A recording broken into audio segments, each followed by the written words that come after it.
آپ اکیلے اپنی چارپائی پہ بستر کے اندر منہ دے کے بھی درد سے کہیں گے نا معاف کر دے تو وہ تو مہربانی بڑا ہے۔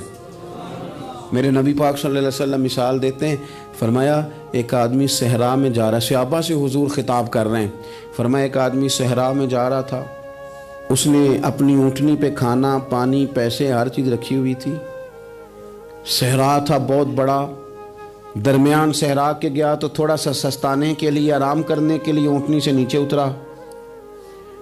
اب اس نے اونٹنی کی لگام اونٹنی کی نکیل اپنے سرہانے کے نیچے رکھی، ہاتھ کے ساتھ پکڑی اور سو گیا۔ تھوڑی ہی دیر کے بعد جب اس کی آنکھ کھلی تو دیکھا اونٹنی غائب ہے۔ صحرا میں وہ پیدل نہ آگے جا سکتا ہے نہ پیچھے جا سکتا ہے، نہ دائیں نہ بائیں، کھانے کو روٹی نہیں، پینے کو پانی کا قطرہ نہیں، تھوڑا ادھر بھاگا ادھر بھاگا، تھک گیا۔ کریم محبوب فرماتے ہیں وہ پوری طرح نڈھال ہو گیا اور مایوس ہو گیا، معاذ اللہ، مایوس ہو کے دوبارہ اسی جگہ آ کے لیٹ گیا جہاں پہلے لیٹا تھا، انتظار کرنے لگا کہ اب موت ہی آئے گی، آخری وقت ہے، اب نہ میں پیدل یہ صحرا کراس کر سکتا ہوں، نہ پیچھے جا سکتا ہوں، نہ کھانا ہے نہ پانی ہے، سوائے موت کے کوئی سہارا نہیں۔ حضور فرماتے ہیں وہ رستے میں دوبارہ لیٹ گیا، اچانک اس نے رخ بدلا تو اونٹنی سامنے کھڑی تھی۔ حضور نے صحابہ سے پوچھا بتاؤ نا اسے بھلا کتنی کو خوشی ہوگی؟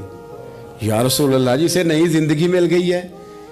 آپ دیکھیں نا سارے ڈاکٹروں نے کہہ دیا کہ اس کے تو گردے معدہ جگر ہر چیز ختم ہے، گھر لے جاؤ خدمت کرو، ہر طرف پریشانی ہے۔ وہ بندہ بھی سمجھ گیا ہے کہ آخری وقت آ گیا، کل جاؤں پرسوں جاؤں، تیاری ہو گئی، سب لوگ آ گئے، باہر والے بھی آ گئے، یہ ماحول ایک عجیب رنگ اختیار کر گیا۔ اچانک ایک ڈاکٹر نے آ کے کہا نہیں نہیں غلطی لگ گئی تھی۔ مجھے بتائیے انداز کیا ہوتا ہے؟ بغیر دوائی کے بندہ اٹھ کے کھڑا نہیں ہو جاتا، او میں تو بچ گیا ہوں۔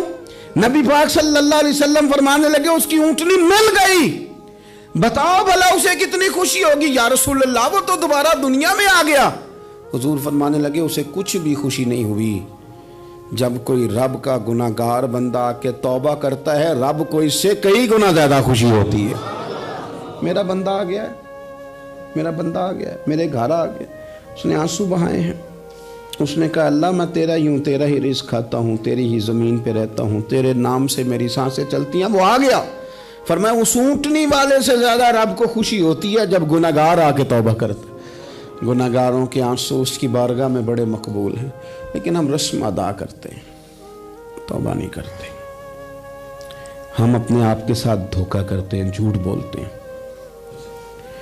اللہ تبارک و تعالی اپنے بندوں کے حق میں رحمت والے فیصلے کرتا ہے، درگزر والا معاملہ فرماتا ہے۔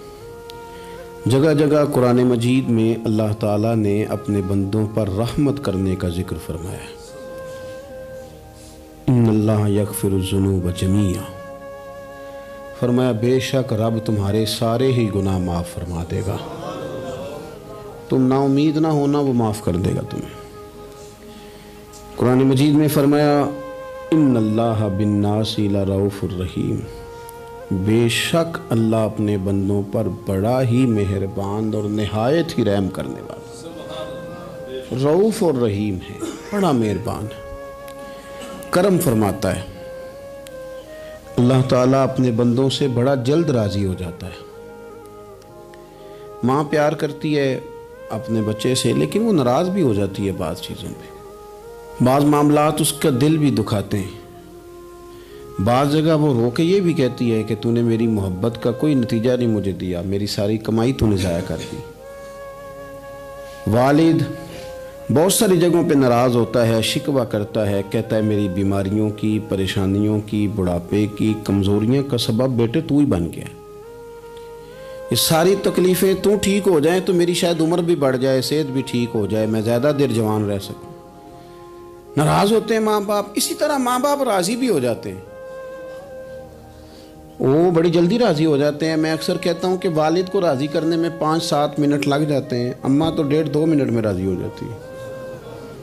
ابا جی کو 5-7 منٹ لگتے ہیں، کئی دفعہ کہنا پڑتا ہے، کوئی دلائل دینے پڑتے ہیں، لیکن والدہ کے لیے تو کچھ بھی نہیں، آپ نیرا جا کے پیروں میں بیٹھ ہی جائیں، کچھ بھی نہ کریں، آپ پورا روئیں نہ رونے والا منہ ہی بن جائے تو اماں تو نرم ہی نرم ہے، جس وقت جو مرضی آپ کرا لیں ہو گیا۔ اللہ تبارک و تعالی بلا مثال و بلا تشبیہ سمجھانے کے لیے عرض کرتا ہوں، اللہ بھی بعض معاملات میں اپنے بندوں سے ناراض ہو جاتا ہے۔ وہ کہتا ہے میں تکبر کرنے والوں کو پسند نہیں کرتا، وہ کہتا ہے فسادی پسند نہیں ہے، وہ فرماتا ہے کہ راہوں میں کجی کرنے والے پسند نہیں ہیں، وہ فرماتا ہے کہ بدعہدیاں کرو گے تو میں صبح قیامت تم سے سوالات کروں گا۔ اللہ تبارک و تعالیٰ بہت ساری چیزوں کو ناپسند کرتا ہے، ناراض ہو جاتا ہے۔ بلکہ نبی پاک صلی اللہ تعالیٰ علیہ وسلم نے فرمایا تم بات کرتے کرتے کوئی ایسا جملہ بول دیتے ہو کہ رب اتنا ناراض ہوتا ہے کہ تمہیں پتہ بھی نہیں ہوتا، تمہارے لیے جہنم کا فیصلہ کر دیتا ہے۔ اس لیے پہلے تولو پھر بولو، خود اپنے لفظوں کی تو تم پہرے داری کرو نا کہ میں کیا کہہ رہا ہوں۔ اور حضور یہ بھی فرماتے ہیں کہ اس کا دوسرا پہلو بھی ہے، بعض اوقات تم بات کرتے ایسا جملہ کہتے ہو وہ اتنا راضی ہوتا ہے کہ تمہارے لیے جنت کا فیصلہ فرما دیتا ہے۔ ان کاموں کی طرف بڑے جن سے اللہ راضی ہوتا ہے۔ میرے نبی پاک صلی اللہ تعالیٰ علیہ وآلہ وسلم نے ارشاد فرمایا، بعض احادیث میں لفظ یہ ہیں کہ اللہ اپنے بندوں کو دیکھ کے مسکراتا ہے جو اس کی شان کے لائق ہے۔ جس ترتیب سے ہم مسکراتے ہیں، جس ترتیب سے ہم روتے ہیں، جس ترتیب سے ہم کسی بات کا اظہار تشکر کرتے ہیں، خدا ان باتوں سے پاک ہے۔ اب بہت ساری حدیثوں میں آیا کہ وہ مسکراتا ہے، تو کیا مطلب ہے مسکرانے کا؟ تو علماء تفسیر نے لکھا ہے مسکرانے کا مطلب یہ ہے کہ وہ بڑا ہی راضی ہوتا ہے اپنے بندے سے، بڑا راضی ہوتا ہے، یہ مطلب ہے۔ ایک تو مسکرانے کا مطلب یہ کہ وہ بڑا راضی ہو گیا، وہ مسکرا دیا اپنے بندے پہ۔ اور ایک اس کا معنی خود نبی پاک صلی اللہ تعالیٰ علیہ وسلم نے بیان فرمایا۔ مسند امام احمد بن حنبل میں حدیث ہے، حضور سید عالم علیہ السلام سے صحابہ نے پوچھا یا رسول اللہ شہید تو بڑے لوگ ہوتے ہیں، شہیدوں میں افضل کون ہے؟ تو اللہ کے حبیب علیہ السلام فرمانے لگے وہ والا بندہ جو ڈٹ گیا تھا کافروں کے مقابلے میں، وہ ہلا نہیں، پوری طرح ڈٹ کے جو لڑا وہ شہداء میں افضل ہے۔ حضور فرماتے ہیں وہ جنت کے بالا خانوں میں سیر کرے گا اور رب اسے دیکھ کے مسکرائے گا، رب اسے دیکھ کے مسکرائے گا، اللہ تعالیٰ مسکراتا ہے اسے دیکھ کے۔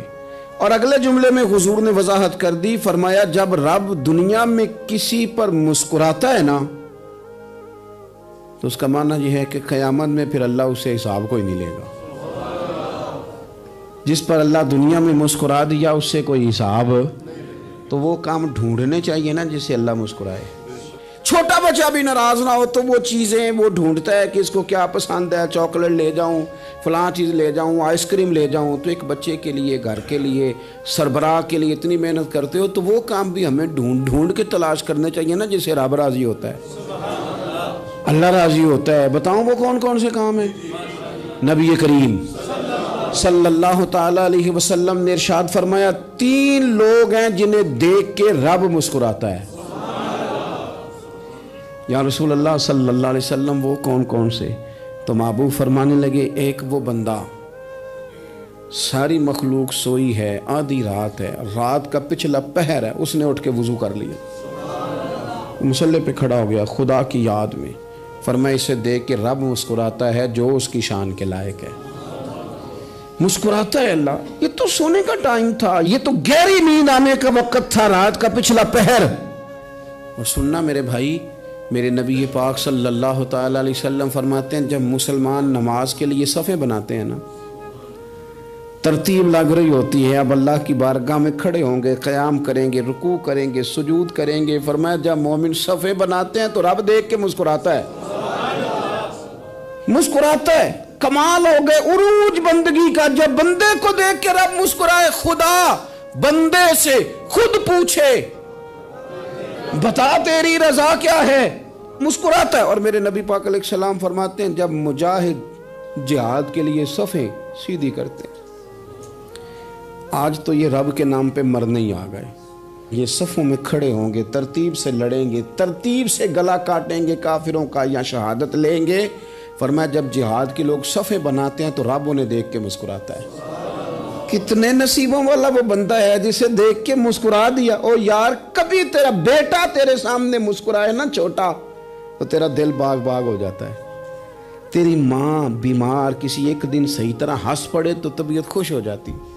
مجھے بتاؤ نا جس کا رب بھی اسے دیکھ کے ہنس پڑے جو اس کی شان کے لائق ہے. کیا اس بندے کے نصیبیں ہیں, کیا اس کے مقدر ہیں. آپ اس مقام پر اپنے آپ کو لائیں. اب دیکھیں نا یہ حدیث آپ نے سن لی, اب ہم نے نا اس طرح صفحے نہیں بنانے جس طرح ساری دنیا, اب ذرا صفحے بھی شوق سے بنائیں گے.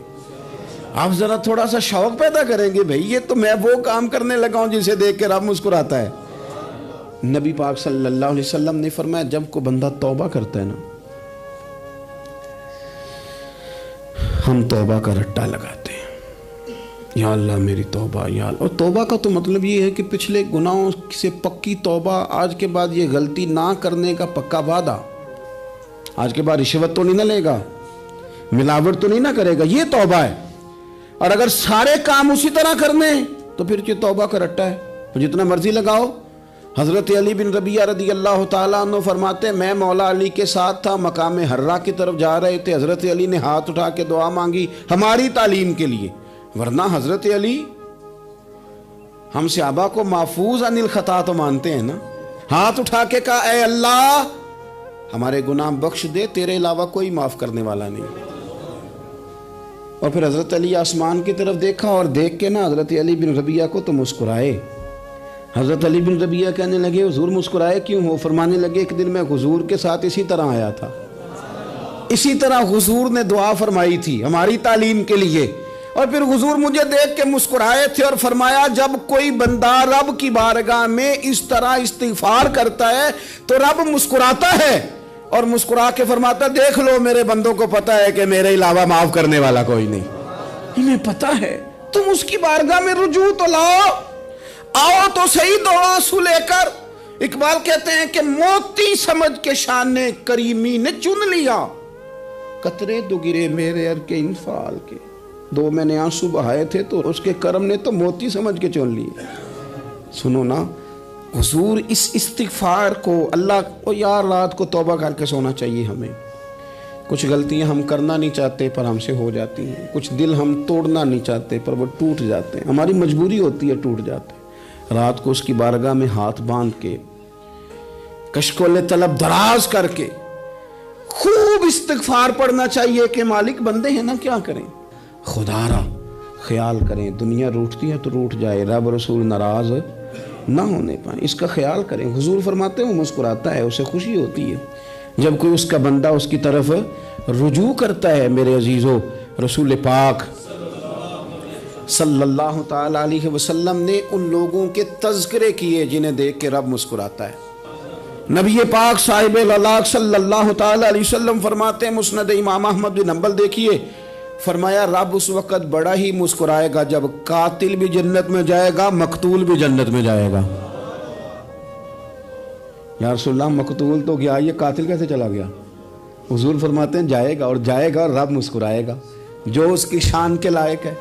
یا رسول اللہ کس طرح؟ تو نبی پاک صلی اللہ علیہ وسلم فرمانے لگے اس نے ایک مومن کو قتل کیا تھا, وہ شہید ہو کے جنت میں چلا گیا. اب اللہ نے بعد میں اسے توبہ کی توفیق دے دی. پہلے اس نے کلمہ پڑھا, پھر یہ میدان میں اترا, کافروں سے لڑا, یہ شہید ہوا, رب نے اسے بھی جنت دے دی. قاتل بھی جنت میں, مقتول بھی جنت میں. اور بات اتنی انوکھی ہے کہ رب دیکھ کے مسکرا رہا ہے جو اس کی شان کے لائق ہے. ہم جلدی میں ہیں, ہم انتظار نہیں کر رہے کہ شاید توبہ کر جائے, ہم انتظار نہیں کر رہے. لیکن میرے عزیز اتنی جلدی نہ کریں. سوچوں کا صاف ہونا, ذہنوں کا پاک ہونا, اور لوگوں کے بارے میں گمان کا اچھا ہونا. آپ کسی نفسیات کے ڈاکٹر کے پاس چلے جائیں, اسے کہیں ٹینشن بڑی ہے, میں ان کے مضامین پڑھتا رہتا ہوں, وہ سب سے پہلا سبق آپ کو یہ پڑھائیں گے کہ اچھا سوچا کریں. اچھا سوچنے سے بندہ تندرست رہتا ہے. کس سے بندہ تندرست رہتا ہے؟ ہیں جی واقعی رسول کائنات سرور دو عالم صلی اللہ تعالی علیہ وسلم فرماتے ہیں کہ اللہ مسکراتا ہے. سنو, نبی پاک صلی اللہ علیہ وسلم کے پاس مہمان آ گیا, بخاری مسلم ہے.